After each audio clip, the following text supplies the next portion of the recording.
I'm not feeling it. I'm just gonna go with the big 20. I think. And take the easy call. Going with the big 20 here. You know what? I like that.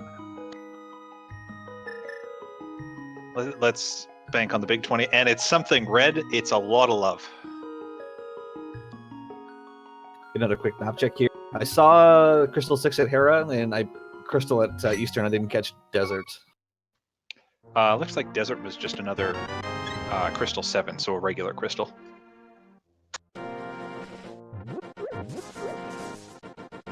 So 3 Light World Crystals is nice. That's what you want to see usually as a runner when you start up one of these.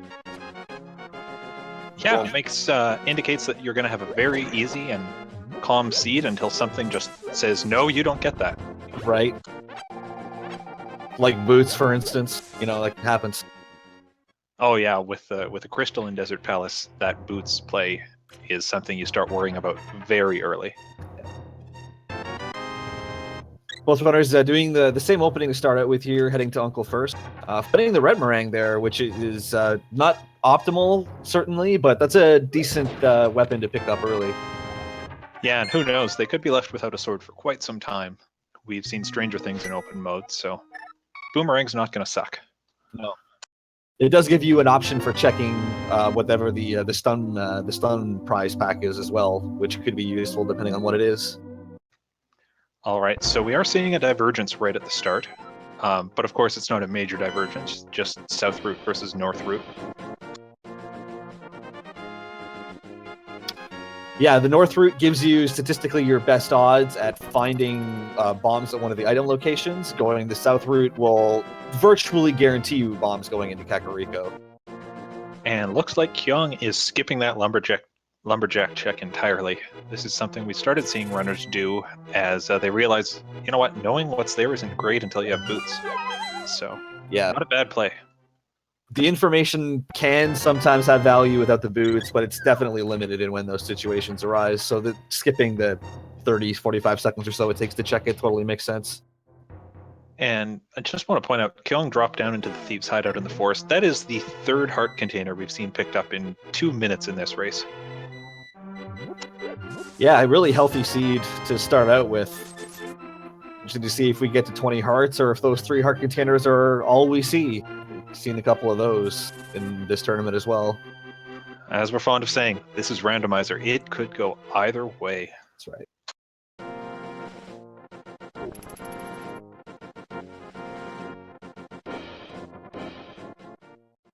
So JSR is going to put those bombs to good use, try to get that chicken through the wall and not quite pull it off, but finds the moon pearl in the chicken hut. Yeah, interesting. We had super early Dark World access in that last seed. JSR took advantage of it.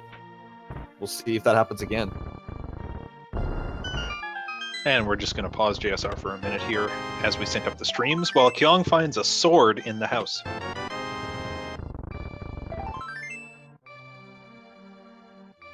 So sword, they're just getting the reusable weapon really early is super nice. That gives you the front of escape a lot easier. Mini Moldorm Cave is a lot easier. Blue threads too. Yeah, so that boomerang I said wouldn't suck earlier, it's not a help now. Right. It's good for checking the stun prize once, probably. Unless your stun prize is like an 8 bomb drop or something. Yeah, you'll probably never use it again. And there's a power glove in the back of the well for JSR and Kyong in just a second. Nothing else of value there, but hey, we are getting really close to Dark World access. Yeah, basically either another lift upgrade or a hammer away. And really the only thing we've gotten for the other Dark World option being Aghanim 1 is just the sword so far, so definitely not leaning towards Aga 1 here in the early game. You know, as these runners go into game 3, their second game in a row, I'm sure that's a welcome relief, just thinking, oh, I really hope I don't have to do that Aga fight. So yeah, rare situation here, not having enough rupees for Bottle Vendor, so quick second trip through the well to grab the 100 rupees. That's a very rare situation. But completely worth. With Master Sword on the Bottle Vendor. Oh no. You know that thing we said about probably not an Aga seed? Yeah, right.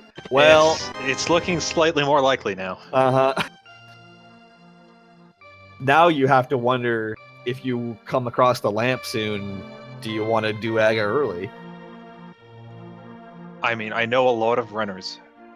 Doesn't matter how soon Aga is available. They'll put it off until it's the very last thing. But, you know, both these people, as you said, they're fighting for their tournament life. Are we going to see someone make that early gamble? Yeah, absolutely. And a great example of when that paid off is actually in the in this tournament, in the 3v3 tiebreaker. That was an Aga required seed, but you had access to Aghanim really early, and a lot of people got an advantage by doing Aga 1 earlier than a lot of the field. Yes, we'll have to see what pans out as they check through what each other runner checked so far. We're going to see some save and quits, and we'll see where they head. I'm betting South Light World.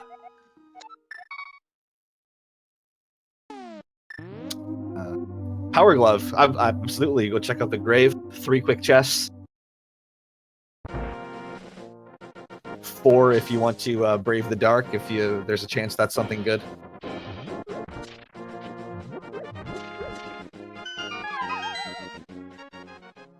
And of course, they are going to go to the back of escape first. That makes a lot more sense.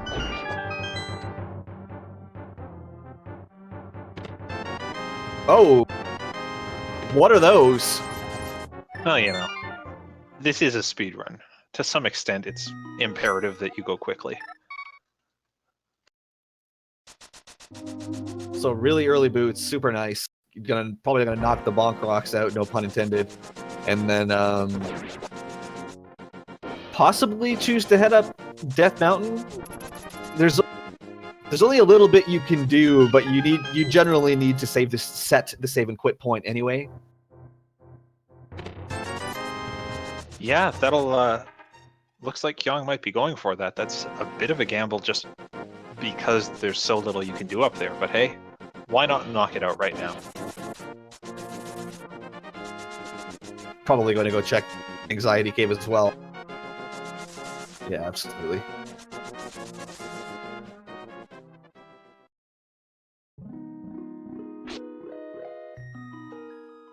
Well, there's all that money we were looking for in Kakariko. Would you spend 3 minutes to go out of your way just to get 300 rupees? No, I wouldn't. Me? Probably not either. I mean, I guess if you're down to Zora's the only spot on the map and you can't get rupees any other way, maybe, I guess. But surely farming it anywhere is faster that way. Yeah, surely, yeah.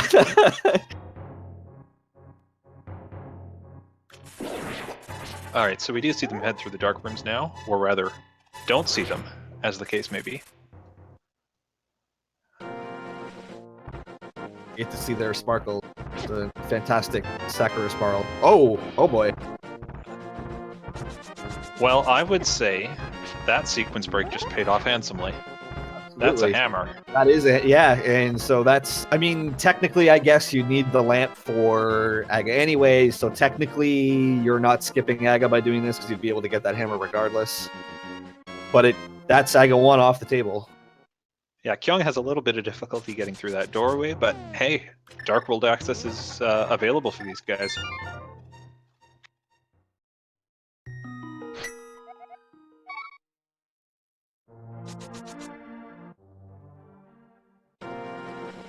And Kyong not going to take the Dark World access right away, it looks like. Or no, he is. Or no, he's not. Going to the dam.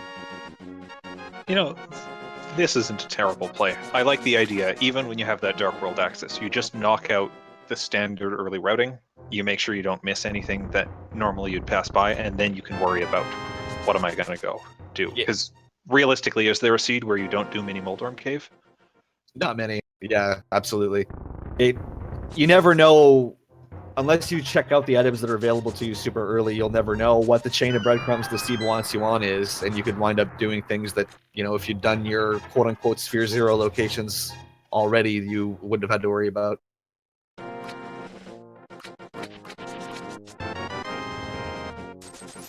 Kyong picking up those 20 rupees from the dam, really feeling the pressure of not having any money right now.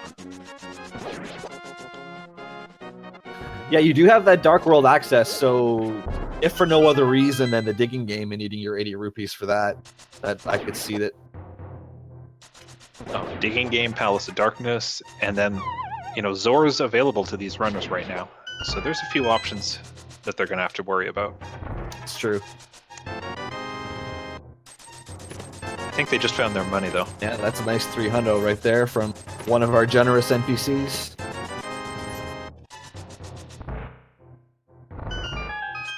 Well, congratulations, racers. You are moderately rich and didn't actually find any progression there, I'm sorry to say. Yep. Off to Ice Rod. I imagine they'll probably be doing the fake flipper route. You have the Moon Pearl, even if you don't get the last 35 rupees or so that you need for Zora himself, you can still get a lot of value up there. So I imagine we'll be seeing the fake flipper traversal.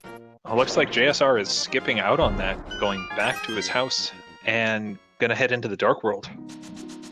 Check out the cave formerly known as Hype Cave. We'll see what we call it tonight.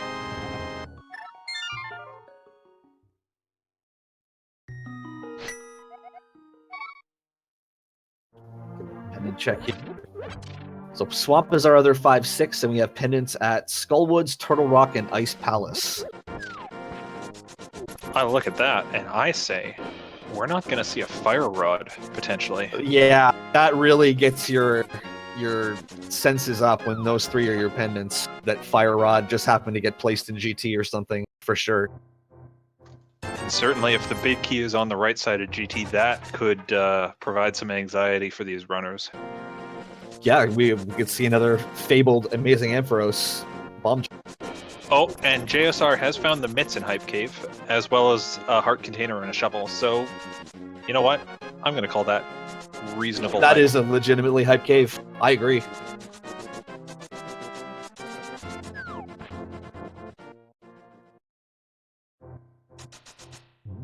And with the mitts now, you can actually do this backwards routing that JSR is going to be doing all the way into Village of Outcasts and into Thieves Town, which is a required crystal. So that's required crystal that he can finish at this moment. This plays out well.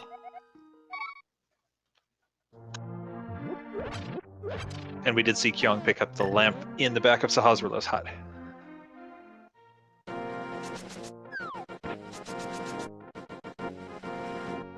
And it looks like Kyong will be following JSR's footsteps here. So Kyong is going to be about, what, 30, 45 seconds behind, but up a lamp? Yeah, I think that's a pretty good trade to have made, especially because, you know, we could be waiting a while for a second fire source.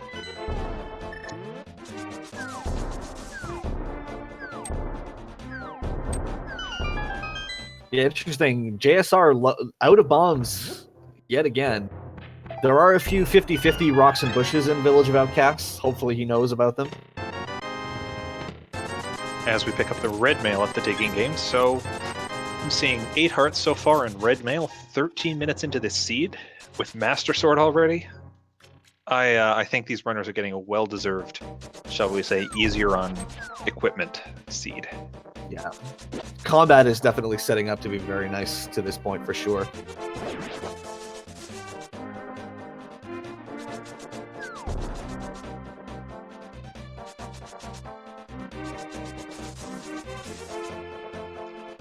Just a big 20 in the C-shaped house for JSR, as Kyong gets the same or similar big 20 from old Stumpy.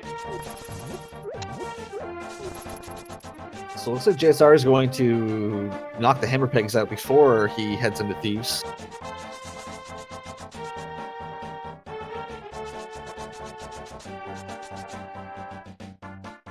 Yeah, we see some runners try to route that in with the Smith return, but without the mirror, that's not really an option. JSR luckily finding some bombs under the hammer pegs. Yeah, really nice blueberry pickup. So that'll give JSR access to that bombable hut that otherwise might have stayed locked. So that pays off, but I'm waiting to see when one of these runners It's going to go into Thieves Town, get those 4 items and the first crystal. I would imagine JSR will probably check the chest minigame, and then we'll be heading in there. Kyong will not be too far behind him.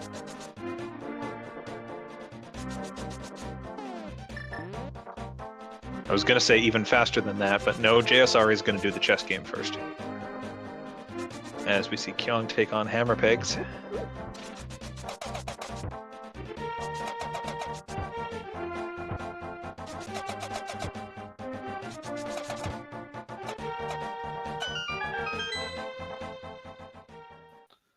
All right, and into Thieves Town we go. Big keys guaranteed to be in the first 4 chests. Could have up to 3 items otherwise, although one of them is gone now with that small key.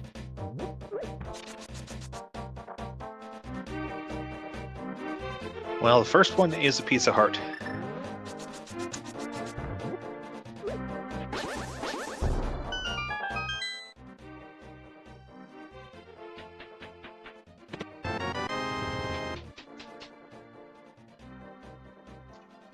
So let's say that they complete Thieves Town right here, and despite having all the chests available, they don't find any new progression. Do you assume their next play is just into Skull Woods? I would think so, considering the bias towards important items being in there that we've seen so far. And now you just found this fire rod sitting here, I would think. Yeah, I mean, that fire rod, not probably strictly required to finish this seed, but certainly an indicator that Skull Woods might be worth dipping into at the back half.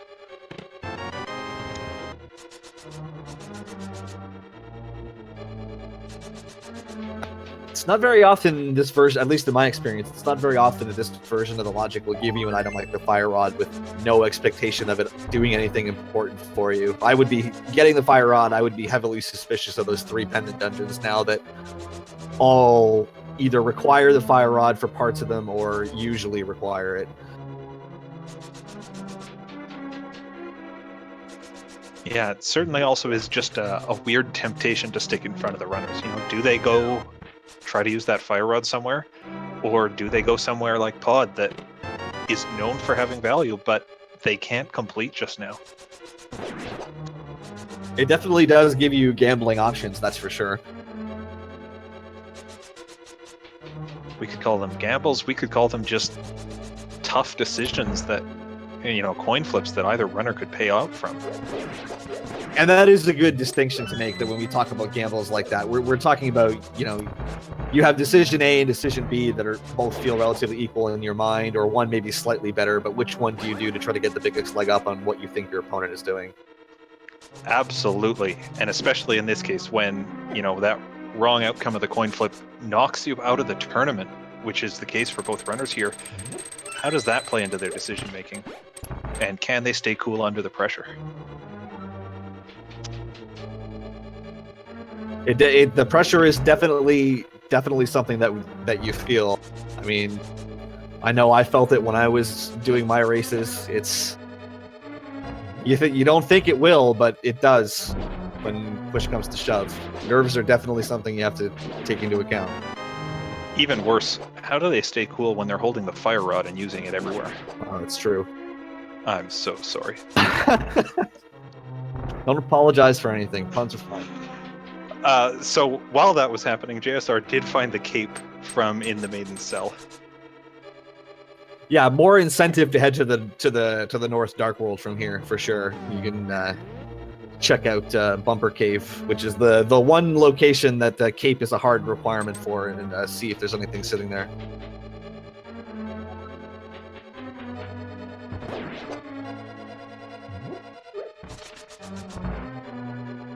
Now the other side to that is, you know, that spike room in Ice Palace potentially opens up logic-wise as a result of that cape.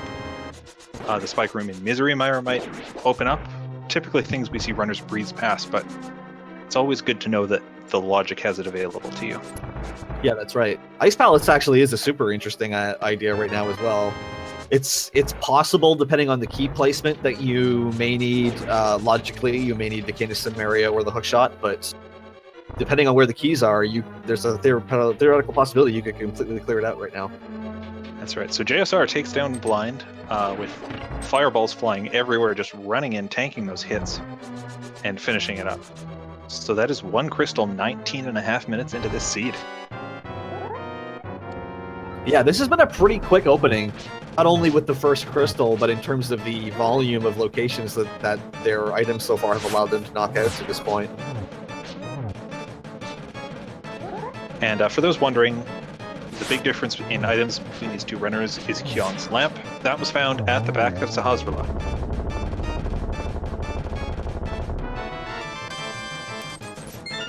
Well, hello. Now, were we saying something about Ice Palace recently? Uh-huh. So now that is fully in the logic at this point now with you have those flippers.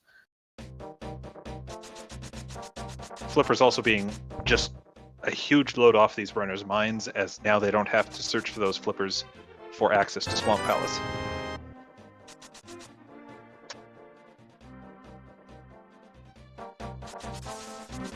See, JSR decides to head over to Skull Woods from here, and it looks like he is. That's right. I mean, as a runner, I think you look at that sequence of items where you go, I found Cape, and Cape led directly to Flippers.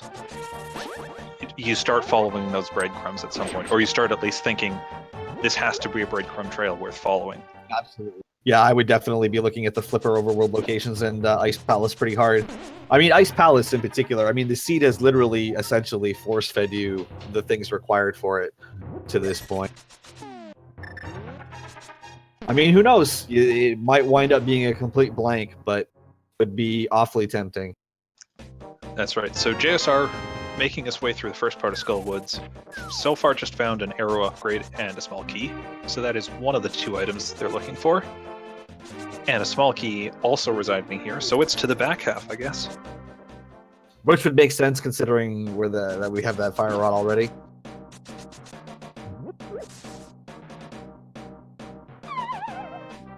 Maybe a Kyong following suit here.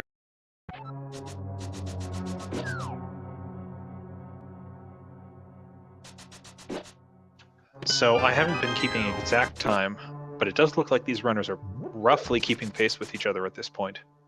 You know, JSR having that small lead in this routing because JSR didn't stop for the lamp. But if this spacing keeps up, we're going to see a very tight race. Yeah, absolutely. But I'm in your camp as well. At this point, I would rather have the lamp opposed to the 30 seconds or so that JSR has in terms of destination lead. Oh, absolutely. So JSR did find the second item, the red rupee, and is going to bail out of Skull Woods at this point. Pretty good decision, knowing that unless the moth kill is required for pedestal, there's nothing else to be found here. Yep.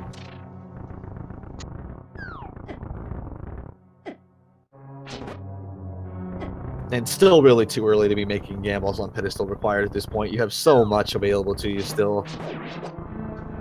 Oh yeah, so many locations that your required progression could be. Trying to gamble it all on that one pedestal, not worth your time.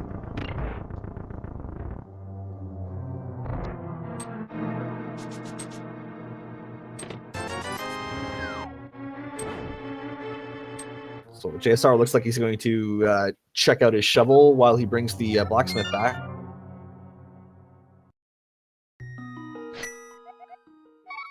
Jeremiah doesn't get to see the Haunted Grove very often, so... No, usually that dwarf comes through this area in the Dark World as a frog.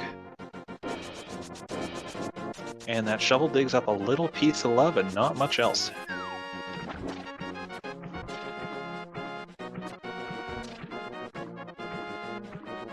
Kyong, well, we finally have a little bit of divergence here. Kyong is just immediately going to go check out the flipper locations.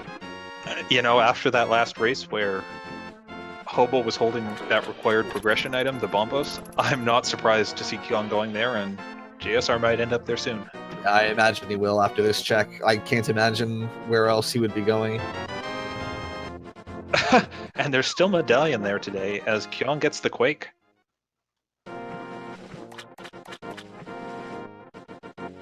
might very well wind up being needed for Misery Mire or Pendant Turtle Rock.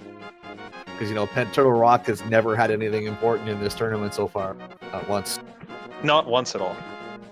A dozen or several more than that times? Absolutely, but not just once. Okay, fair enough.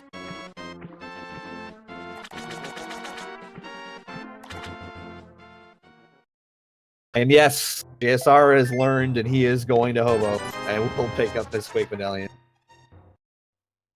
As Kyong checks the Waterfall Cave, gets a little bit of love, gets a big 20, gonna continue on to Zora.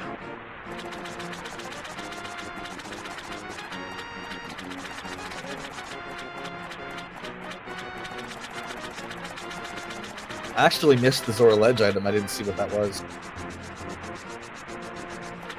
Looks like it was a bottle, which would be the first bottle for these players.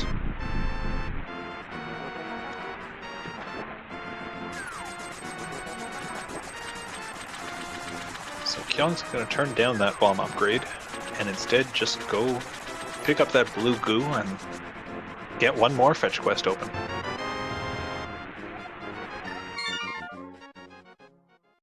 So do you follow this breadcrumb and go to Sick Kid, or... Looks like he is. Is that Sick Kid?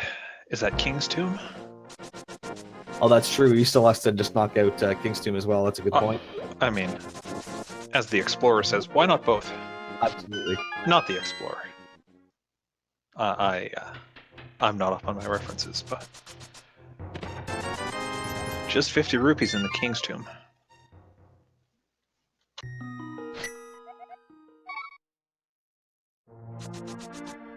So starting from Link's house, I imagine this has got to be...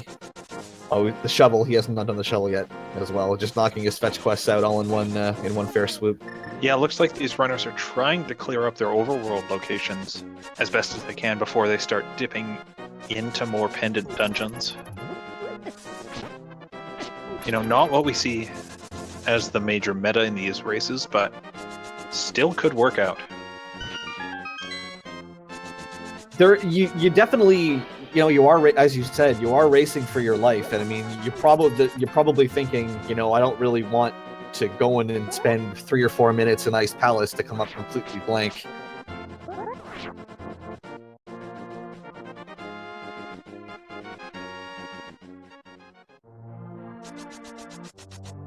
No, and as we mentioned, you know, Palace of Darkness is open for these runners, but without the bow, you're always reluctant to go in there, even if it's likely to have some sort of progression. And without the flute and without the hookshot, that's a lot of other stuff that's closed to them.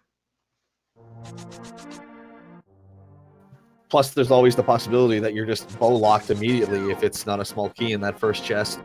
Oh, and if that happens, you just feel terrible about the time you spent. But I think we're getting some sync here as both runners finally checking the front half of Escape. Yeah. Both of them putting Ice Palace off is pretty interesting.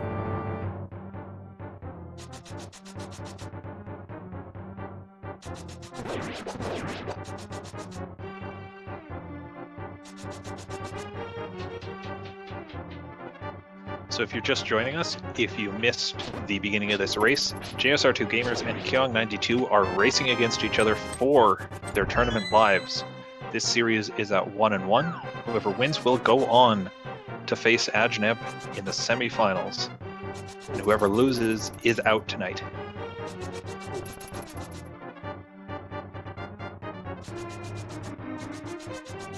Both runners have largely, in slightly different orders, but have largely done the same things. The one large difference is that Kyong has the lamp out of Sahasrara's hut.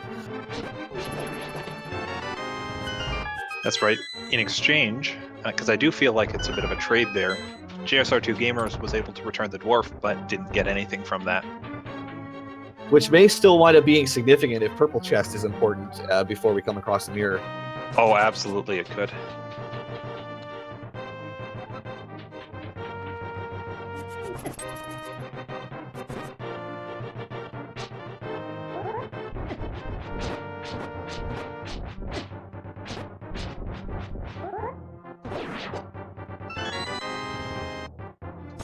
Alright, so Kyong takes down that soldier, finds just a map, which means that dark room chest is going to have something. Yeah, I believe you're right. Both of runners are opting not to check it out, though. Yeah, now, interestingly, JSR2Gamers looks like save and quit out of that area before even picking up the map. I wonder if the small key was still at large, so it's the small key that's in that dark chest. No, they picked up the small key as they entered the basement area. Okay.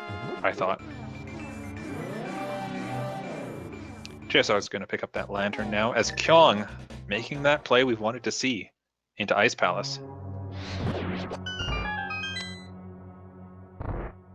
Whereas, yeah, I'm assuming JSR is going to do the dive into the front half of Eastern here without the bow. It's very common to see runners go into the front half of Eastern and still find something, even if it's not the bow, so not a surprising play. I'm just excited for what Kyong's going to turn up here. Yeah, this very, very easily could be the first real turning point of the race either way.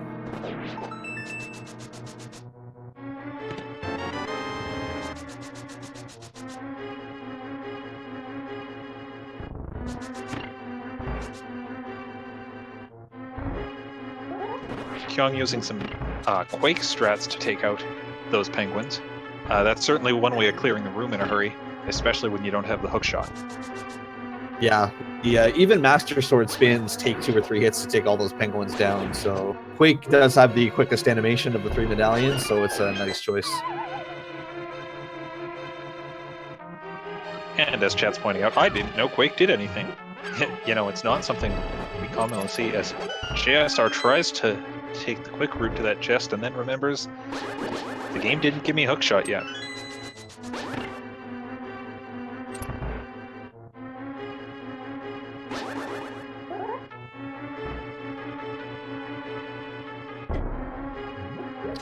Kyong managing to get on the Ice Palace bomb jump right at the last pixel there. Oh!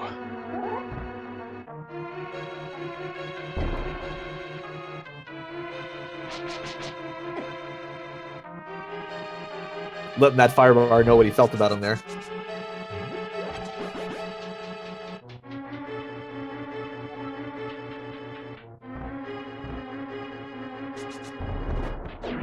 And nice play with those bombs. Turns out bombs also super effective against those penguins, so if you can lay down those bombs in just the right order, that room gets easy. Yeah, there is a really nice looking strat for the first room that he used Quake on with bombs as well. It's really pretty when it works. And looks like Kyung's going to show us a bomb jump here, since this room normally expects the hookshot to cross.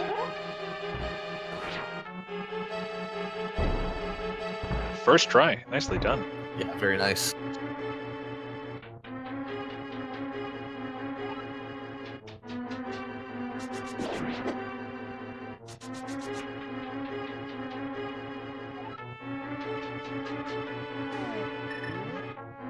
And what's JSR going to find in the back of Eastern? Just 20 bucks. That time not paying off. Yeah, it's starting from Link's house again. I imagine Ice Palace is where he's off to. Definitely looks like it. Kyong so far only has 1 item out of ice, but there's a second one. It's the Tempered Sword. Really nice. This is one of the bosses you really wanted for coming up as well, so that's really nice timing. Oh yeah, I expect both runners, you know, they could do it Master Sword, they could do it with Hammered. There's no question that they'd prefer to do it with Tempered. Oh my, absolutely. Hammer Cold Stare can be an absolute nightmare.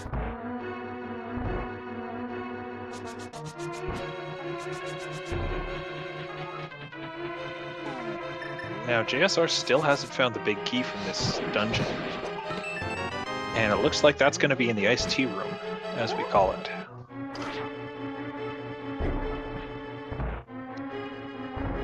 Really nice bomb jump strats from Kyong here. Not only is he getting them, but he's also setting them up really quick as well.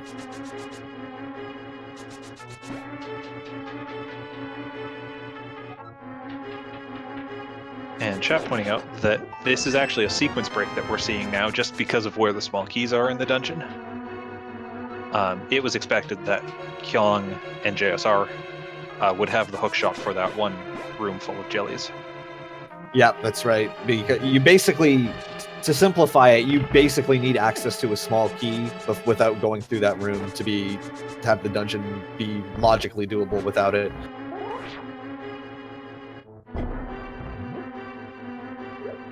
But of course, these runners don't care about that. Sequences aren't important. Absolutely not. Item number 3, just another bottle though, so as nice as the other sword upgrade was, nothing of progressive importance in here. No, a bit surprising to see. We are going to see them, or Kyong at least, and probably JSR, going to clear out this dungeon anyways, get that green pendant from Cold Stare. And just really quick, big thanks to Alucard for the 9-month resub. Thanks, man. Great work.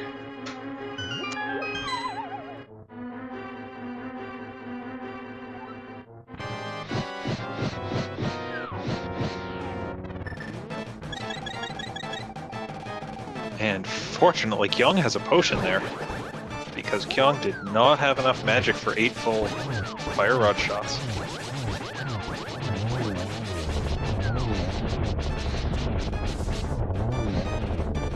Nicely done.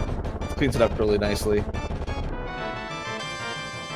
Okay, Ether Medallion. So, between the two of us, we miscounted something. Something, yep. But I'm sure these runners aren't going to complain about finding a third item in that dungeon. Do you have the Especially, green? Sorry, yeah, go ahead. Oh, just especially not when it could potentially open another dungeon for them. Yeah, absolutely. Now, we do know that this is a logic break, so that green pendant logically shouldn't lead to anything right now either. I mean, it could, but... That's right, and Kyong's going to waste no time in turning that in. So as for, where could that hookshot be hiding? I'm starting to think Palace of Darkness has some intended progression value for these runners. Yeah, absolutely. Assuming it's not bow blocked, which at this point seems pretty unlikely. That's right, and looks like Sahasrahla giving the players a little piece of plastic shield for all that effort. Bishop Price shield. Also, thanks for all the bits, guys. Jet, DH Stom, and Conqueror. Thanks a lot. Thanks for supporting Speed Gaming. Thanks for keeping Speed Gaming running.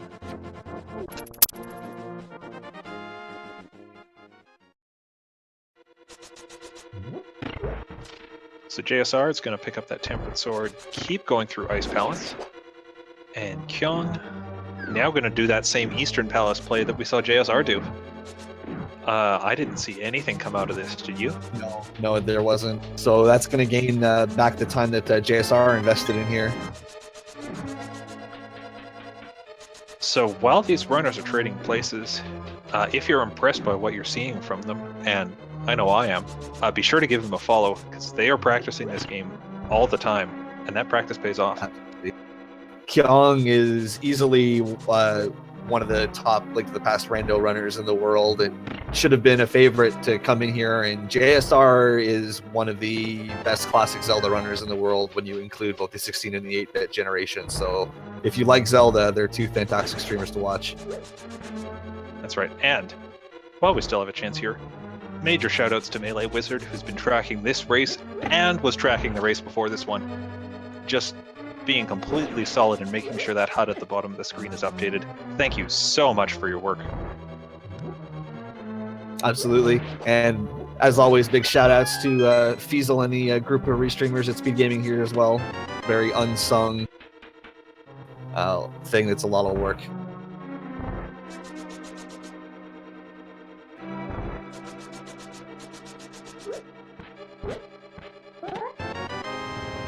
And more bit donations. Thank you, Iceman and Snacky23. Really appreciated. So JSR picks up that second bottle. Gonna head down, fight Cold Stare, and get that Ether Medallion, as Kyong, heading through the dark rooms, Not So Dark with a Lamp is just going to find 20 bucks and have to get out of here.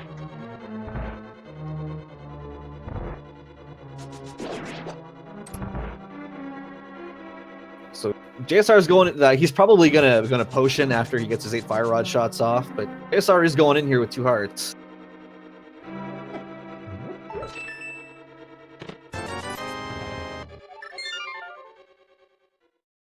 And you're completely right, of course.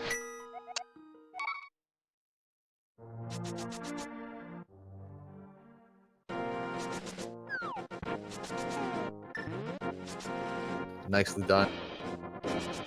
And I did see a few questions about it in the chat. So the glitch that they're doing to run fast is, I believe, is the version they're running, Japanese 1.0 exclusive, where essentially if you perform an action and dash on the same frame, the game will essentially allow you to do both actions at once. And when you spin, you actually gain a lot of movement speed. You just don't get to see it because you're standing in place. But that essentially, that little trick will allow you to carry spin speed into your regular running. That's right. It is, not the easiest glitch to pull off until you've had it explained to you, and then it's fairly reliable, which is why we see these runners doing it so much.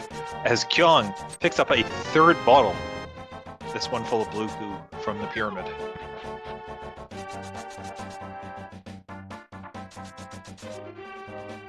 Looks like Kyong's going to make the play all the way up to Catfish here.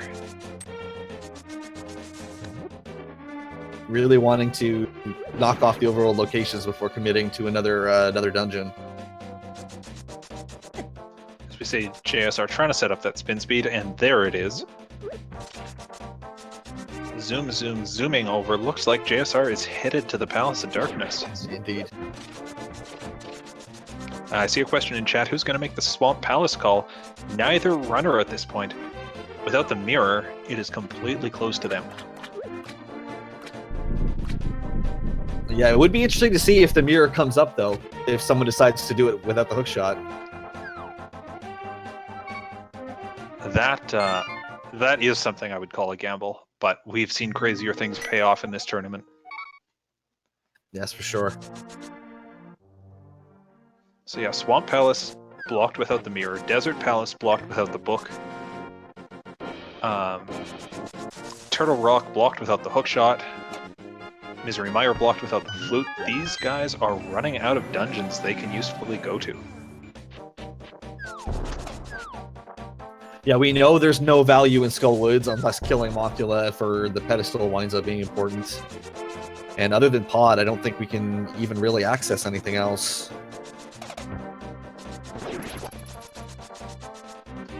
So I think we're going to see that. Oh, chat does point out Agina's Cave. I don't think either runner went to, what with it being in the desert. Well, you said earlier, Pod might be bow-locked, and it definitely is.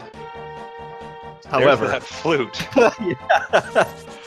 There's that flute for them, which opens up Misery Mire area and nothing else. Yeah, just the Mire Shed and Mire itself. We're going into Mire without the cane. I mean, I assume at this point that Misery Mire is going to require either Ether or Quake to open up. That Bombos isn't in the picture for that, so I wouldn't be surprised to see a forced double dip into Mire. No, if I go into Mire Shed and find nothing, I'm definitely going into Mire, assuming I can open it.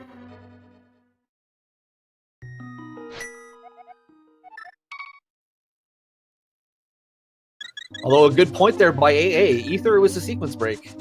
So if Mire's Ether locked, you technically shouldn't be able to get in there yet. Oh boy, Mire better be Quake locked then.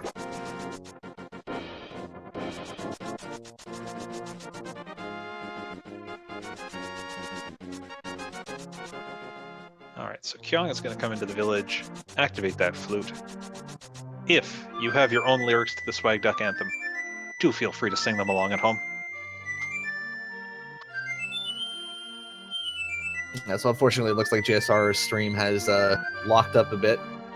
Not sure if that's at the restreamer's end or at his end, but we'll work it out as soon as we can. We'll trust and Feasel will get JSR back just as soon as we can.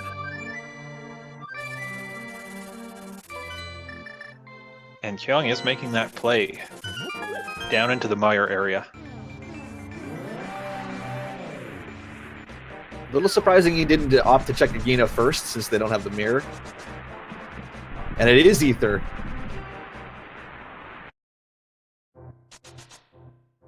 So that just indicates hookshot's got to be around here somewhere.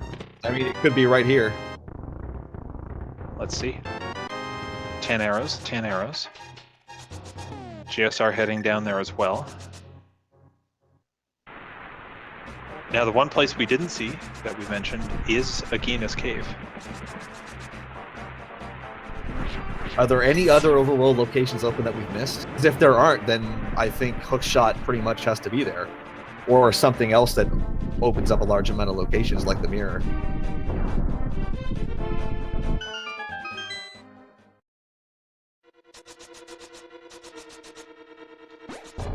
Well, let's see what they get up to. That's true. Spike Cave. Spike Cave is still is open as well. That's true. Oh, that's right. When they first went up there, they didn't have a bottle yet, so for safety and the logic, it wasn't open. At this point, it completely is. Yep.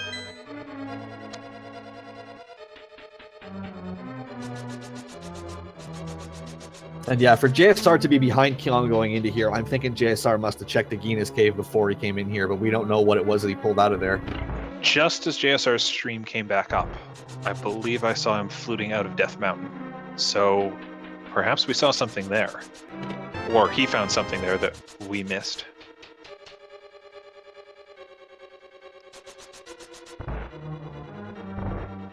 Regardless, there are 2 available items in Misery Mire. The runners can collect both of them and make their way to the boss without even sequence breaking.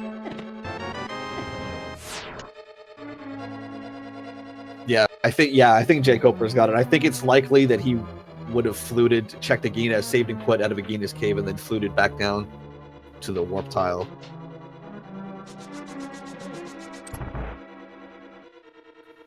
I think next time we see JSR's menu, hopefully we'll see if there's anything in there. That's right. The problem with the start of Misery Mire, from a viewer's perspective, is you don't need any other items, especially if you have the boots to bonk in. So this is why we see JSR go through so much of the dungeon without even opening the menu. He will have to switch to Fire Rod or Lamp coming up here, though.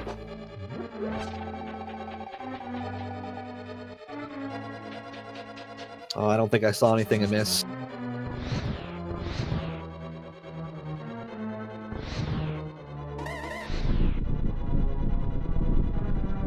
It was a very quick menu, as is expected from these runners, so I didn't catch anything. Yeah, and so chat talking about this. So if the vanilla compass spot there, the chest block by the 2 blue blocks, is the small key, it is guaranteed big key is in its vanilla location. So if you're running these seeds on your own, it's a nice little bit of information. That's right.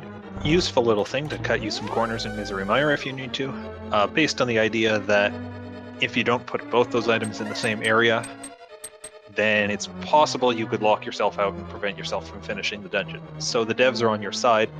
They want to make sure you don't key lock yourself.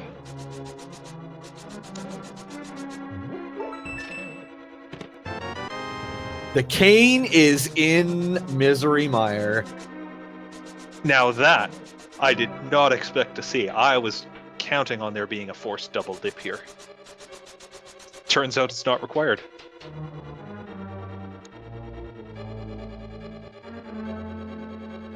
Vanilla cane, wow.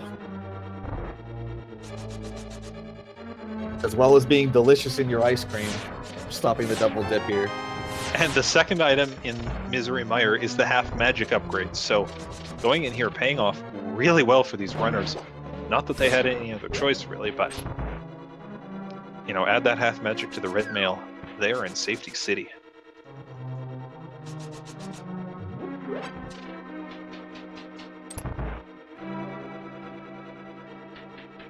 So yeah, so we are still sequence breaking here without knowing where the hookshot is.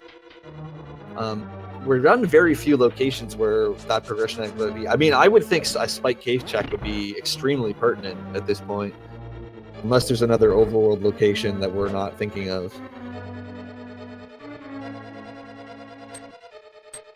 Yeah, that's what I'm inclined to guess as well. Purple chest. Yeah, that's true. Haven't seen that.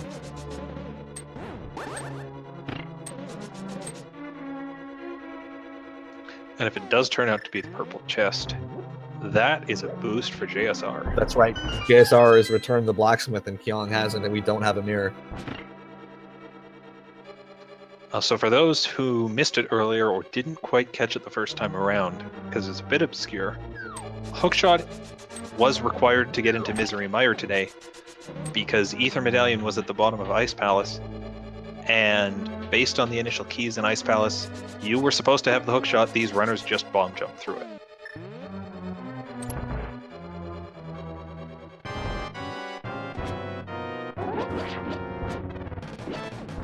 So Kyong's heading into Misery, the Vitreous fight. Clears out tons of the eyes at once with some great cape play.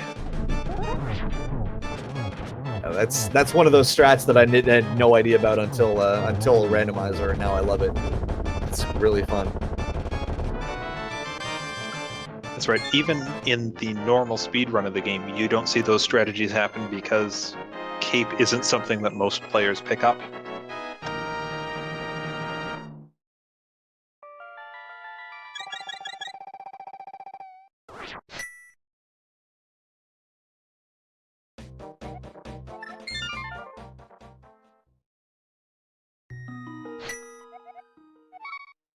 JSR using some hammer swings here when he has the tempered sword. Interesting.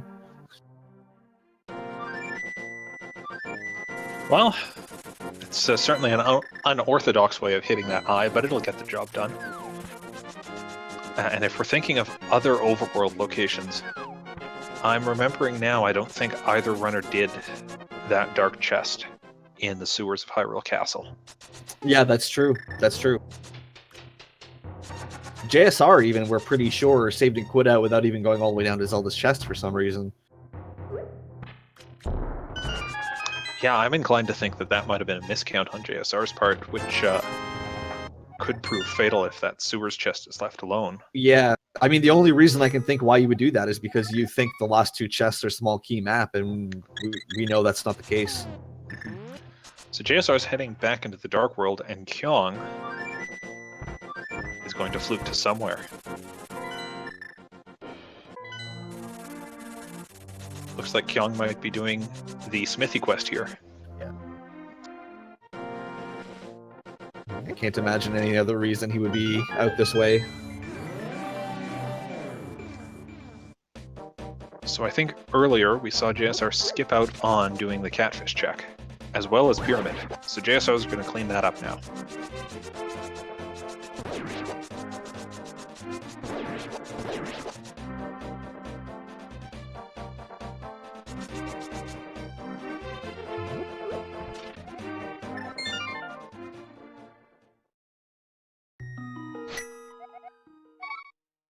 All right, so I would assume that if Kyong's doing this, he's planning on doing the purple chest right after, so he should be the first person to do something we haven't seen. That's right. Will that pay off? Will it be the hookshot? Or will it just be something that eventually one day leads to the hookshot? So we got some fetch quest item out there. We got a mirror, which opens up a lot of vocations. We got a bow, which opens up the rest of pod. Got options.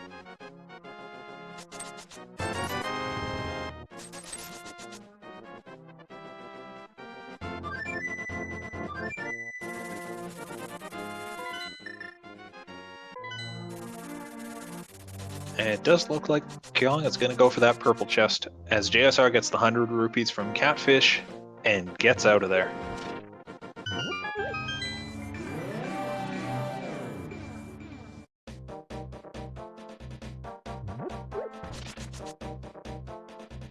JSR Spike Cave, I guess, which we also haven't seen. So we could be seeing new things from both of these runners simultaneously. At this point, I'd say we're out of that risky play territory and back into coin flip territory. So who knows? Either runner could come out on top here. Both runners are going to get to their chests at about the same time.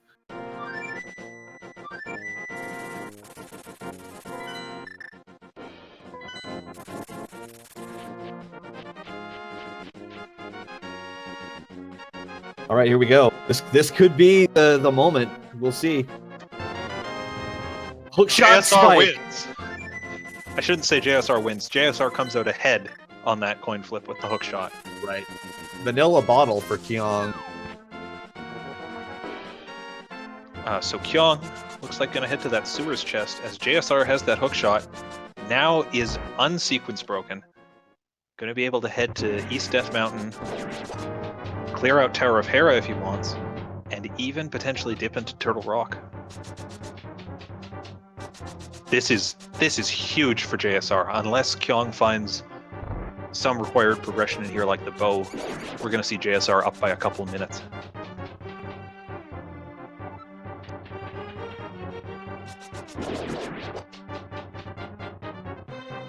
Interesting to see if the ice rod doesn't show up, if JSR continues all the way into Turtle Rock while he's here or not. And it wasn't the bow for Kyong in the sewers, it was the single arrow. Well, JSR picks up the silver arrows.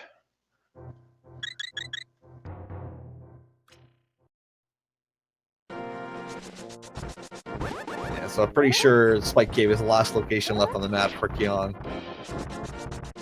That's right, Kyong knows where it is. Kyong's headed there.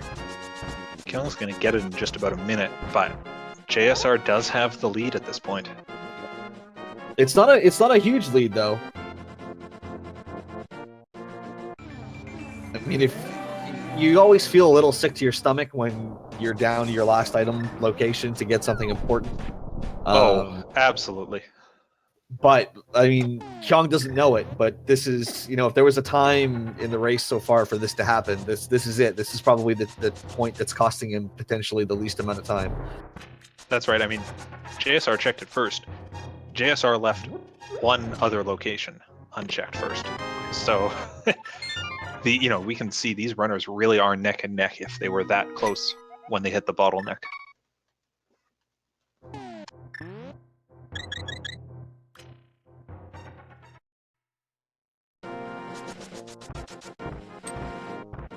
All right, so JSR heads into Tower of Hera, sees that big key in the basement, not going to deal with the tile room right now. Yeah, definitely not going in there unless you have to.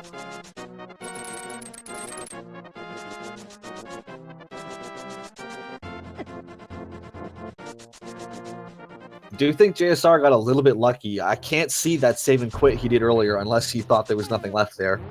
If Hookshot was in that dark sewers chest, that would have been really interesting to see how that would have played out. Yeah, I mean, we won't know, but we might have seen JSR go into some sort of panic mode, which a lot of racers do, and I totally forgive them for it. Yeah, that's... I mean, I literally have been there in this tournament. It sucks. So...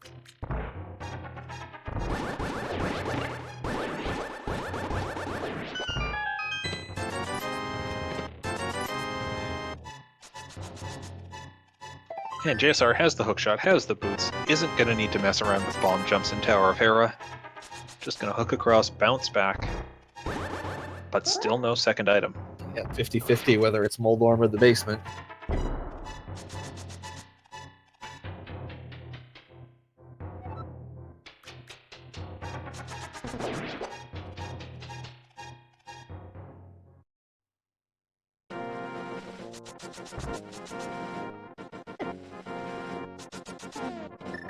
Ooh, almost gets knocked off, but manages to take out Moldorm.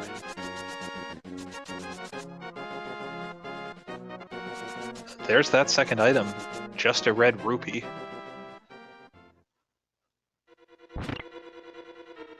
And I imagine both runners will be heading over to the dark half of the mountain at this point.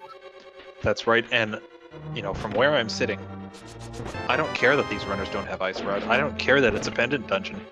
If they can get into Turtle Rock, that's what they need to be doing, I think. Because Hookshot's reached what it can unlock for them. Kane of Samaria lets them into the dungeon, and the odds are 2 out of 3 that they have the medallion they need. I agree. If Hookshot Cave and Super Bunny Cave don't give you important progression, I mean, the fact that it's a pendant would actually sort of improve your odds of wanting to go in there, I would think. That's right. It looks like JSR skipped checking the spiral cave there, unless we saw him do it earlier. No, I think he did. I wonder if he just had a momentary lapse and just jumped off the second ledge without thinking. Could very well be that. So if we look at what these runners have, what they still need to finish this seed, you know, with Turtle Rock being a pendant, they don't need the Ice Rod. I think all they're missing is Mirror and Bow today. Yeah, yeah. So if you're one of those people in chat, in the minority in chat, who doesn't want to see a pedestal seed, because no one in chat ever wants that, your odds are running low. I mean, I guess the good thing is that both those items could still be there. Oh, both of them definitely could.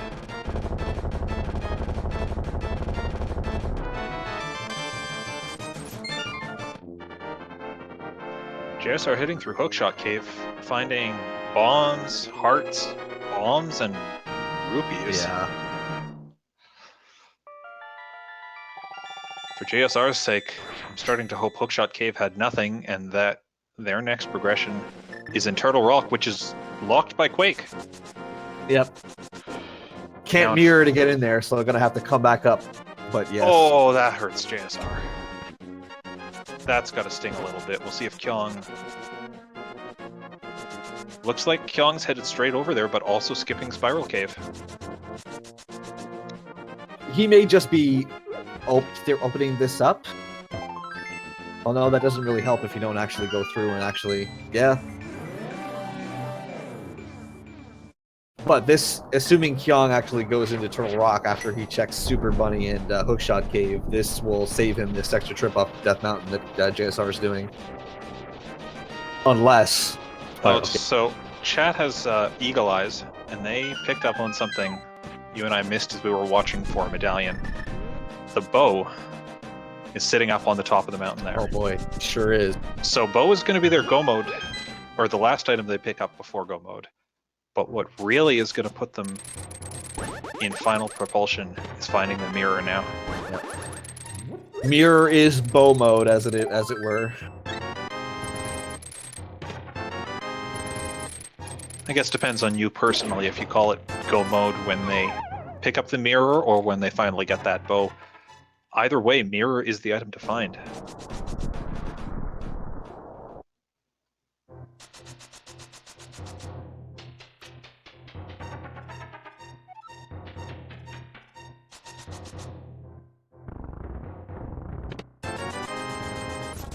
So this is... So JSR is into Turtle Rock first. That's right, and you know, they will still have to find mirror somewhere, but it does look like JSR has the lead, at least in getting towards mirror for now.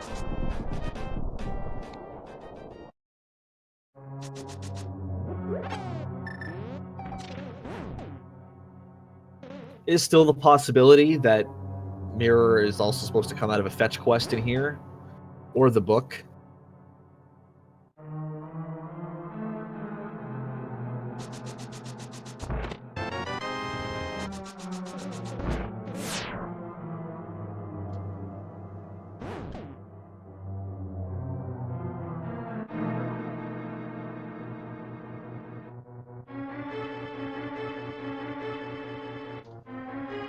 Well, there's a butter sword at the very least. We are going to be fully decked out for Ganon. Nothing else you could possibly want. I mean, not that the runners needed it at this point. And it looks like Kyong missed one of the torches, so having a bit of trouble in that fire rod room. But still makes it through the door in time.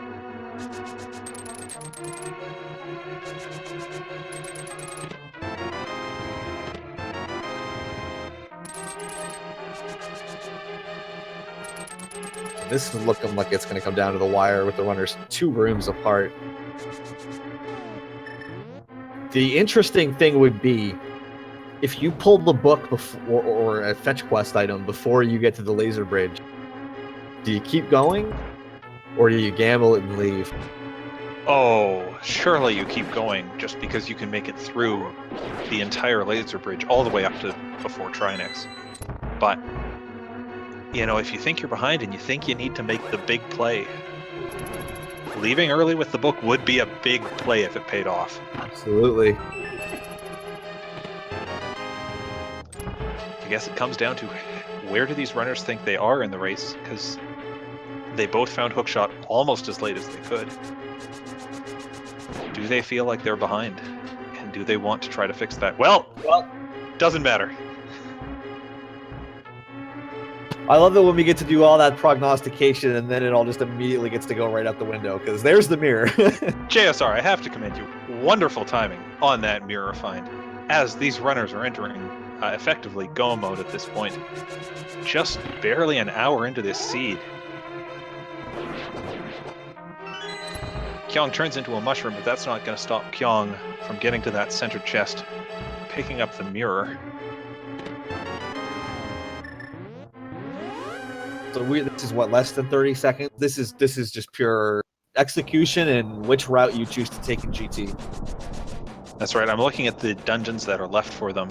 Palace of Darkness does have some variants in searching for the big key, but otherwise, Swamp Palace, Eastern Palace, Desert Palace, there's not a lot of fancy routing they can do.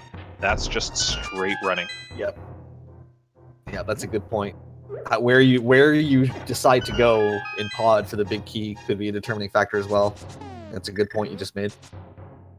I mean, they do have to do the right side first because we saw them get the lamp out of that first chest earlier. But either way, this is going to be a tight race. Kyong just needs to execute things slightly better over the remaining, what would you say, 20-25 minutes? Yeah, I mean, we did see in the first race, JSR had about a 1.5-minute lead going into Ganon's tower, and Kyong clawed back over a minute of that. So, that's right. That was that race we saw finish within 20 seconds of each other. That's right. And equipment-wise, these two are perfectly matched, having, I think with the exception of the purple chest, checked entirely identical locations. Yeah, exactly. Yep. Kyong has that one extra bottle, which is also empty. So, yeah, that's the only difference. Oh, that's right, purple chest and sewers. But of course, they're both going right side. Now, if this is a big key, there isn't even any decision-making to do.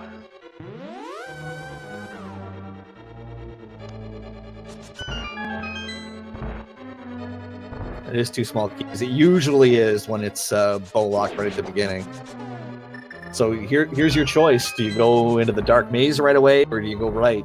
You do this clever little bonk, JSR did, which I love doing just to get back over that pathway in a way you really shouldn't.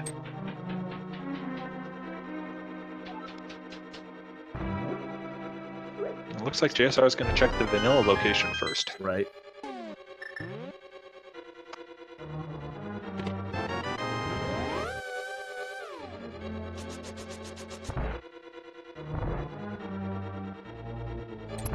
Small key here. And Kyong doing that same check. So only small keys in the front. Yeah. As Dr. Bob Tasek has coined it, Mullet Mansion. It certainly is business in the front this time. With, you know, the flute for a bit of music out front, just to tease the players into what they're going to see in the back. Yeah, that's right. That's the music they play on the porch to entice you into the party in the back. This is a wild party.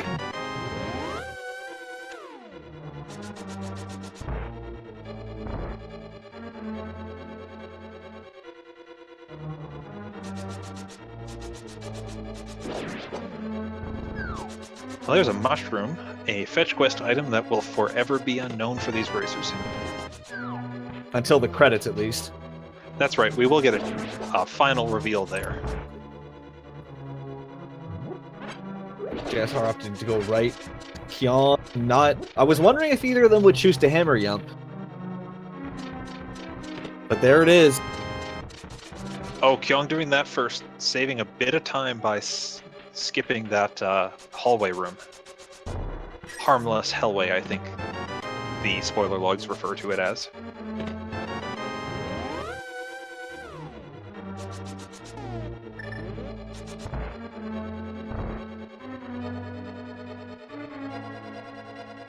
So if anyone in chat wants to time the splits between these two runners, looks like they're saying 15 seconds right now.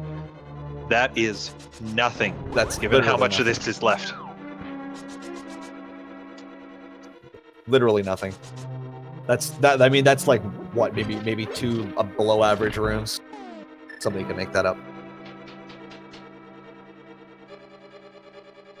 Yeah, 1 or 2 rooms is effectively what we're seeing Kyong behind by right now. If we want a really good metric, I think that wall takes 14 seconds to move. Yeah, I believe that's correct. Yep. So if that's the case, we're seeing Kyong closing that gap. And if that wall feels faster to you than the wall in Misery Mire, it only feels that way because you can see it moving. All the walls in this game move at the same speed.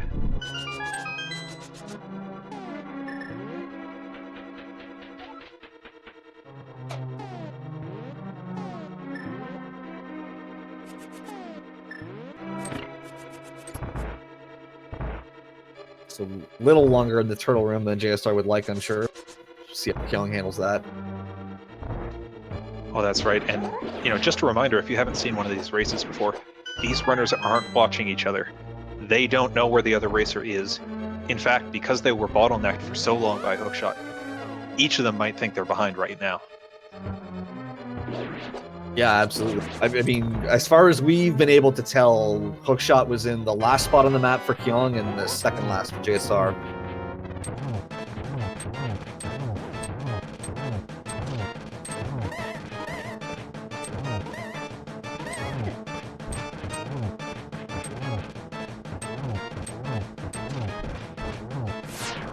Both of them making quite quick work of Helmasaur. That is 4 crystals for each of them.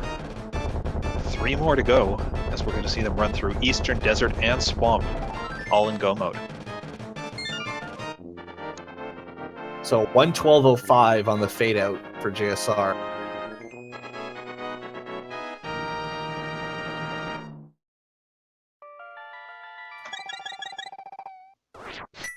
What is that, 10, 15 seconds? Less than 15 seconds. Yep.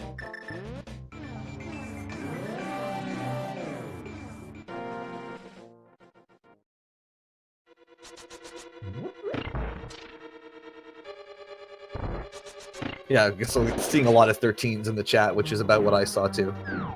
That's right. So, normally an hour and 12 minutes into the race, I start thinking, what are these runners going to be looking for? Where are they thinking that last item is? All these great routing questions.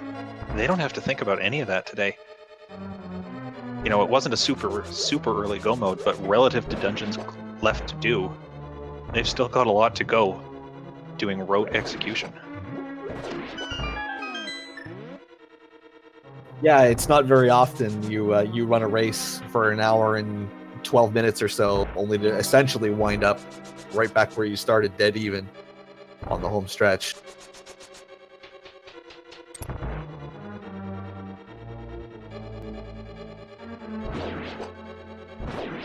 And as we mentioned, they're basically completely stocked for equipment.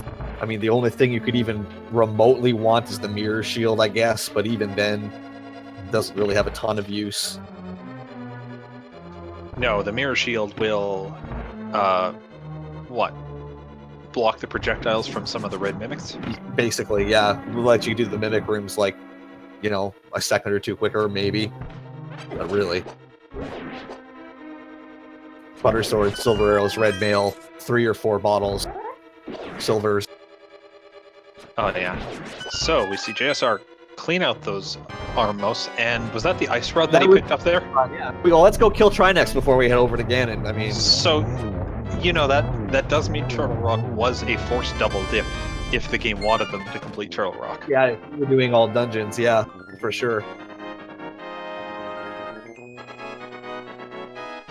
Fortunately, Turtle Rock being a pendant, they won't be subjected to that today. And chat saying Kyong gained 1 or 2 seconds there, so this is going to stay really close as JSR heads to Swamp, and Kyong goes to Swamp as well.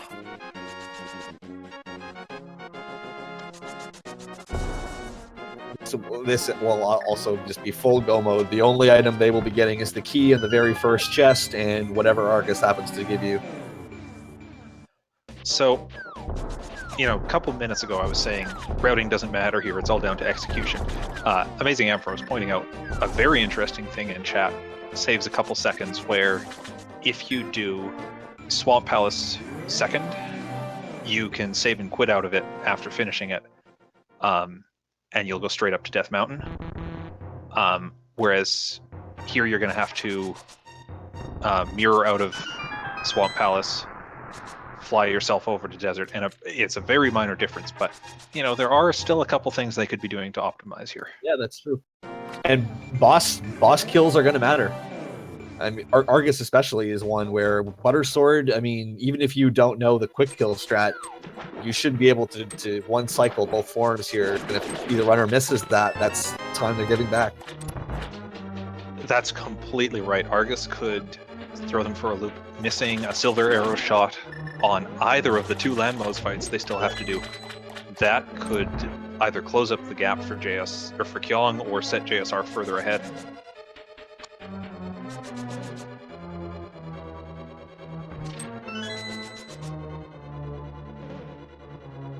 I'm trying to think of if I've ever seen either of these guys do the 0 cycle Argus, and I don't think I have. I don't think either of them do it. But you should still be able to push into second phase with only 1 cycle of the popcorn chicken.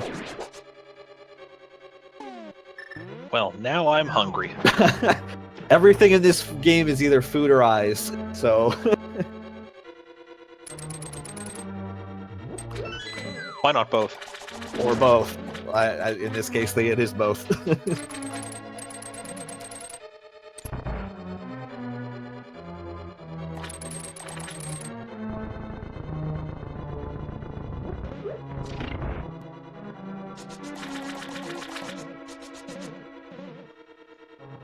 Alright, so these runners close to neck and neck here, just seconds separating them. Kyong, it looks like, is slowly gaining seconds on JSR as they go through here. He is being just that little bit cleaner in a lot of his movement. And it looks like JSR got stuck at the entrance to that room for a couple seconds. You know, normally you don't think those will matter, but here every second is starting to count. We're at the point where frames are starting to count. We let alone certainly seconds. are. Yeah. Well, and just to highlight how geared these runners are, I guess their sprites are characters, and those characters are geared well too. You know, normally we see in that waterfall room, every runner still stops to push that block and get the chest. They have no need to do that. What are they going to get? A better sword? No. Silver arrows? No, they've got everything.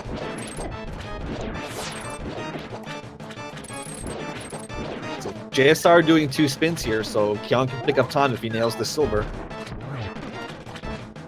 Oh, looks like it didn't stick. He poked. He poked with the sword before it hit.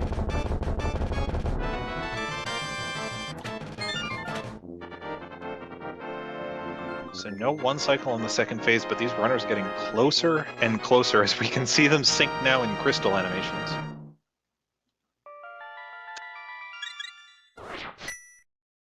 I am counting about 6 seconds between these two right now.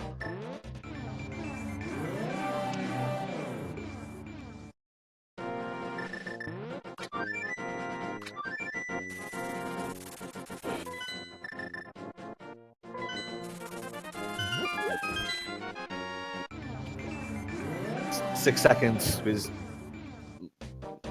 just, it's one room. One bad room in GT or in Desert, although Desert, as you mentioned, is pretty straightforward. That's right, they do have to come in here still to pick up the big key.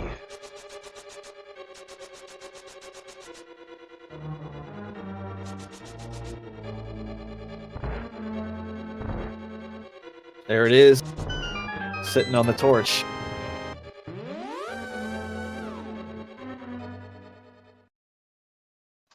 And somewhere in there, I think that gap just closed to 4 seconds. These runners are getting closer and closer. Kyong is just scraping back time. Literally, they are in the same room. Ooh, JSR taking an unfortunate bonk off the door while Kyong goes straight through it. You know, that's the kind of thing at this point that is going to start making the race.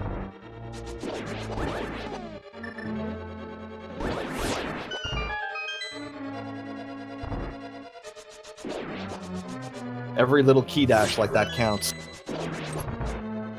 Both runners getting it that time. I believe what determines if you can open the door is how far away from it you start when you start dashing. Is that correct? I believe it's how many pixels you are from the dead center contact of the door. It's like if you're a multiple of 4 pixels off, it'll let you dash through it without bonking. That may not be 100% right, but it's something in that ilk. All right, so that gap has closed even more. We're now looking at like 2 seconds between these runners. JSR misses a silver arrow in that fight as Kyong one cycles the landmos and takes the lead. Oh my goodness.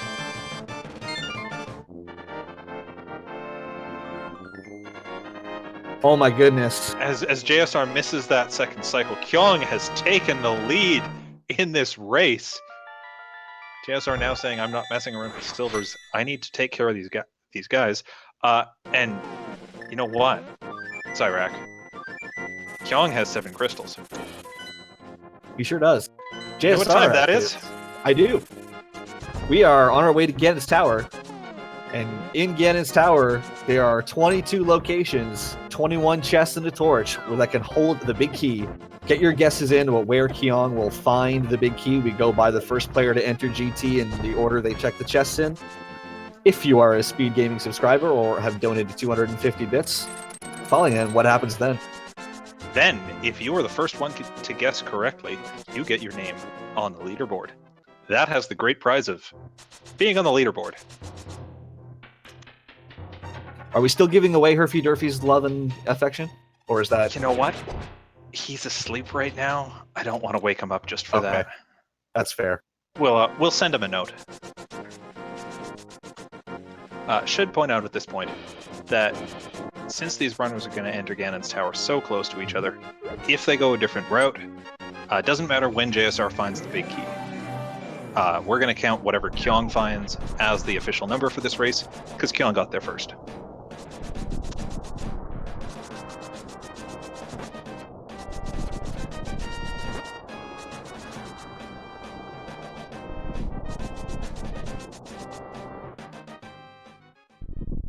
So 122.39, I think, for opening up GT for Kyong.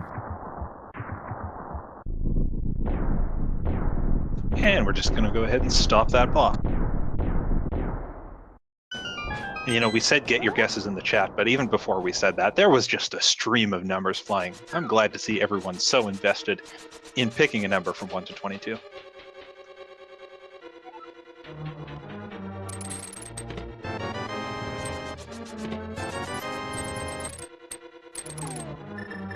So it looks like not paying off. So it looks like it's about a 25-second lead or so, give or take. JSR, of course, finds that small key is going to make the right side play. More and more common thing we see runners doing this these days. As long as JSR heads the right side, Kyong's going to keep that lead up. No, it's a mirror. Oh! This could decide things. And, you know, we've said that about so many other things. We could see the lead trade back and forth here as well as JSR gets a small key off the torch. Sorry, Bob.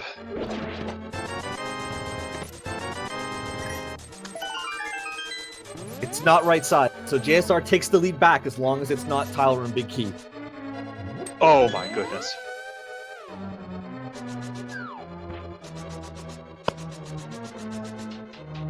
JSR taking on that Stelphos room. And there it is.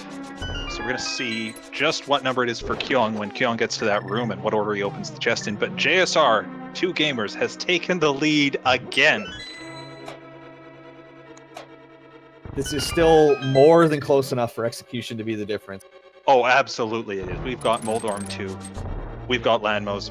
We've got Agatu and Ganem. This could go either way still.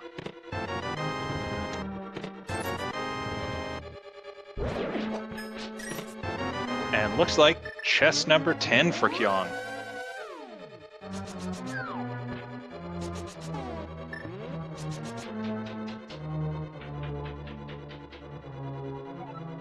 Let's get that in there.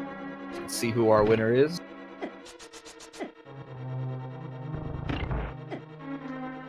P-Funk won. Congratulations, you were the closest. Tonight, no one guessed 10.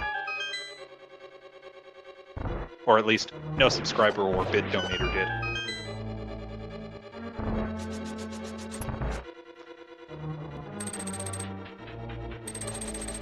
So JSR is heading into the gauntlet. This is, as we've said so many times already, going to come down to execution. They've got half magic, they've got fire rod. This is going to be blazing fast. No reason to play around in here. This axe is behaving for JSR. Is that what they're called? I believe so, yeah. Well, that's a much nicer name than I usually give to them. I'm not allowed to say on stream.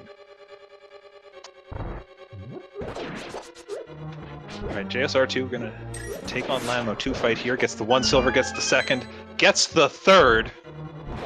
Perfect on the second fight. He needed that that thing to play off. That execution. He got it. Kyong's having the potion here.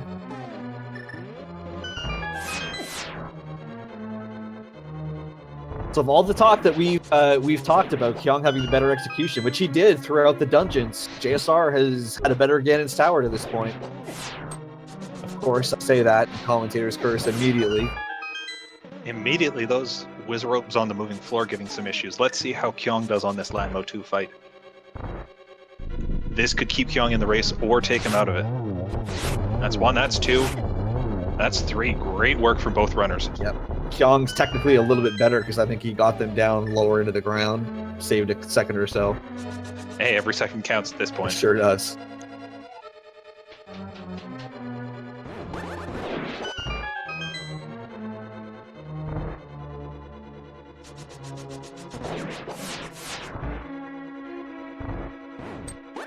And fortunately, both runners have taken enough keys up this fight, or up this tower.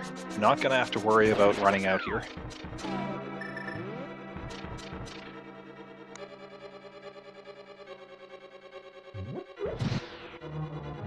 It's our little bit of trouble there. That spark. Still keeping the lead, but let's see what Moldorm 2, or as we call him, Trolldorm, does. Using the dash strat. Very clean fight.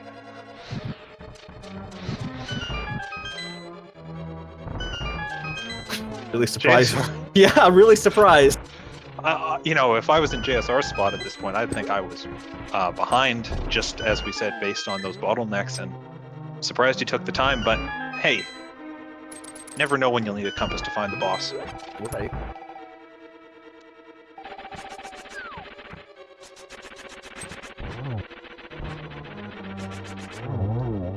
Really nice Moldorm 2 from Kyong here as well. Great work. JSR going to take on Agatu. Gets only 1 hit on the first cycle.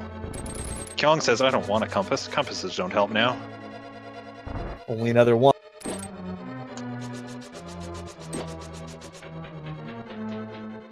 And again, 1.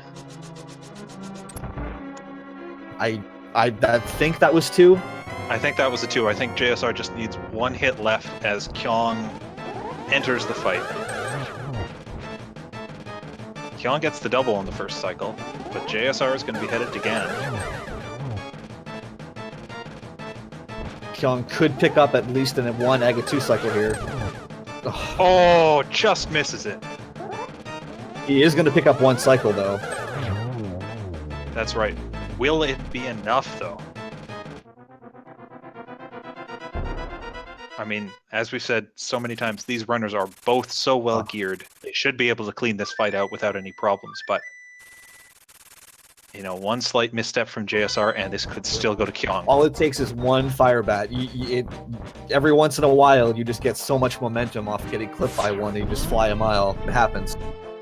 Yeah, I see JSR switch to the cape, which is fine. He's got half magic. That'll be fine. He's only down to 4 hearts. Do you know if he's got a fairy or a potion left? I'm positive he has a blue potion. That's right, they did pick up a lot. He's got a red potion, he's checked on that.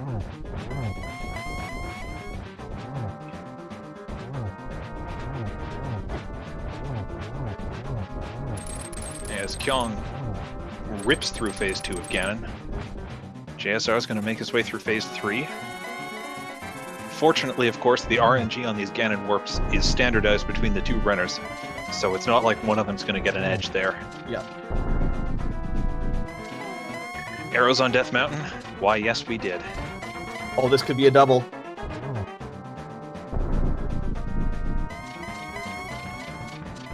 And there it is for JSR.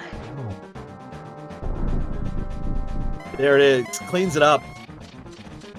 What an Only shortly behind. What an amazing race.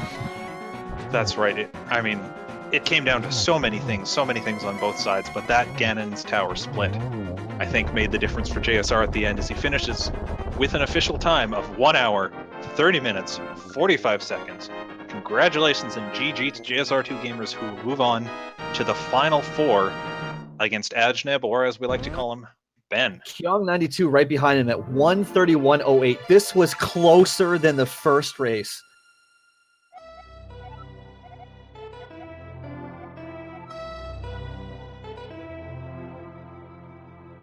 Sorry, I can't math. It wasn't, but it was just about the same. Just about the same, indeed. What, 33 seconds? That was an incredible race we saw from both these runners.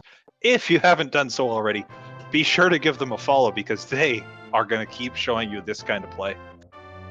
Now, looks like we have JSR2Gamers in the waiting room. We're going to bring him in here. Congratulations and good game. How fast is your heart racing right now, JSR? I can't hold my hand still. I don't check the IRC until I am waiting for Ganon's tower to open up, and then after I kill Aga 3, just so I know, or Aga 2, just so I know how aggressive I need to be. And when I got to, I kind of expected him to be ahead of me going in Ganon's tower because I got trolled so hard. And I thought that Ice Palace dive was going to end up being for nothing, but it turns out Ether led to everything else in the seed, and it was just, I'm stunned. As you should be. Now, here's a question I want to ask you right off the bat. Did you know that Hookshot was, that Ice Palace was a sequence break for you? Yes, I did. I knew that because without the Hookshot, you required a bomb jump. And actually, it's funny because I'm not very good at those bomb jumps. And when I was getting ready for the first race today, the game number 2. Sorry, I'm all shaky and stuff right now. I totally understand. I practiced those warming up. Like that was like my warm up, and so I was very confident going in. I mean, about my ability to execute, not so much that I was going to find anything of value, but it turned out that ended up being the difference, I suppose. I mean, it was a close race, so I'm not really sure what the difference actually was, but I'm just glad that it didn't backfire. We could call it any number of things. You checked that hookshot a couple of locations before Kyong did, and you had the lead up until that first Landmo fight when Kyong got ahead, did that fight in a 1 cycle. But yeah, that was a bad fight. the lead switched back for the final time when you went left and Kyong went right in G. No! Yes. I was this close to going right, man. I was toying with the idea. In fact, I was actually possibly going to do the Dark Magician route. I was really toying with it just because I knew I had to gamble. And luckily, the big key ended up being where I found it. So All right, we are going to bring in Kyong as well. Kyong, GG and well fought on that race. Hey, thanks. Great work. Hey man, GG. That was my downfall there was when it came up to the last couple locations. I thought of doing a different order than you would do, but it ended up that the hookshot was in the last possible place. Oh man, that was intense. That was so. We asked JSR. Did you know, Kyong, that Ether and Meyer was a sequence break while you were doing it? Yeah. Yeah, That's Ice Palace was hookshot locked, right? Yeah, exactly. Yep. Yeah. Well, I think that speaks to the skill of both of you. That it took Zyrak and I a couple of minutes on commentary to figure out that was a sequence break, and you two, you were aware of what was going on as it was happening. So well played. Yeah, that was a difficult seed to get any sort of progression in the midpoint. And once you found that hook shot, it opened everything up. I go-moded 4 dungeons. Yeah, you two were within 2 rooms of each other for about the last half hour. Wow. Yeah. I mean, I just want to say, man, you were one of the people I was picking to win the whole thing, man. And I filled out a bracket. A bracket, and I had you beating me. That's how much I think of you as a player, dude. And I just want to say, man, GG, dude. Thank you for the race. And you're a really great guy. And just thanks, man. Yeah, thanks. Really appreciate it. Yeah, this was intense. So a couple other decisions. JSR, you saved and quit out of escape, but why did you do that? Well, I found I wasn't sure if I found a map in the basement or not, and I was toying with it. I was thinking if I found a map, and I was thinking, I don't remember exactly why. I think I thought it was a key and a map that was left. I'm now that I think about it, that makes no sense. So I'm not sure what I missed out on. Yeah. You missed out on 1 single arrow. Yeah. Oh man, we got to run it back, guys. We got to run it back. So that unfortunately or fortunately wasn't the arrow you needed, but we did have you. We figured you had miscounted there, and we were a bit worried that arrow would actually be something like the hook shot. Yeah, I mean, I was just really pressing at that point in the run. I was stressing, thinking to myself, there's no way, dude. It's happened to me so many times in this tournament where there's that one item. Like in group play, it happened to me 3 races in a row where the one item I needed was literally in the last place I checked. And so I was kind of pressing. I was like, I just got to go, man. I skipped Spiral Cave. I did, sure. You both skipped Spiral Cave. Yeah. I was going to skip Dark Mountain or Dark Death Mountain and just go straight to Turtle Rock, but I couldn't, man. That's not surprising because you guys were so in sync with what you guys did. You guys were a little bit different when you got into your Dark World access. You did stuff in a little bit of a different order, but otherwise you guys made a lot of the same decisions at the same time. So the fact that you guys were thinking about doing the same things, that doesn't shock me at all considering how we watched this play out.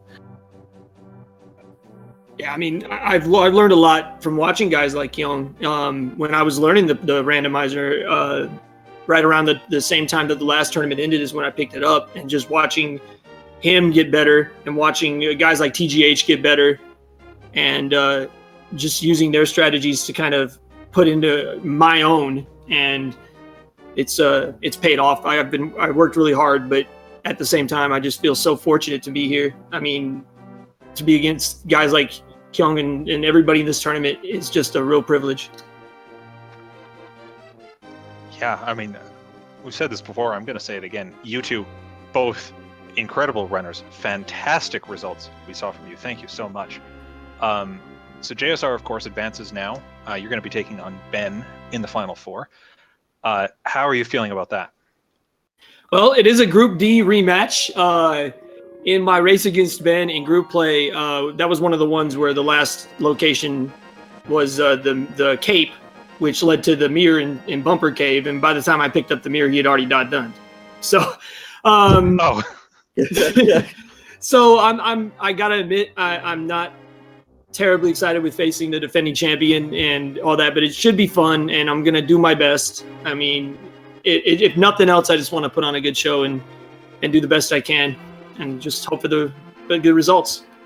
I'm confident we're going to see that from you. Kyong, I'm very sorry to see that this is your last race in the tournament. Do you have any final thoughts you want to share about the whole tournament while you have everyone's attention? Actually, sure. I just want to say that to everybody listening who was somewhat interested in Randomizer at all, the first time I played Link to the Past ever was during the last tournament. After watching those races, I had never played Link to the Past before then. And I would highly recommend if you have any sort of interest to try it out, because it's really easy to get into, and the skill ceiling you can get in this game is incredibly high, both in routing and in execution. So I really highly recommend trying it out, because it's a never-ending learning experience. I couldn't agree more. Here. Fabulously said. Yeah, for sure. And you won't find a more welcoming community, I don't think, out in the speed gaming / randomizer world than you will with Link to the Past. No, we are all about getting those new people joining Randomizer, trying it out, and wandering down this crazy road that we're all enjoying so much.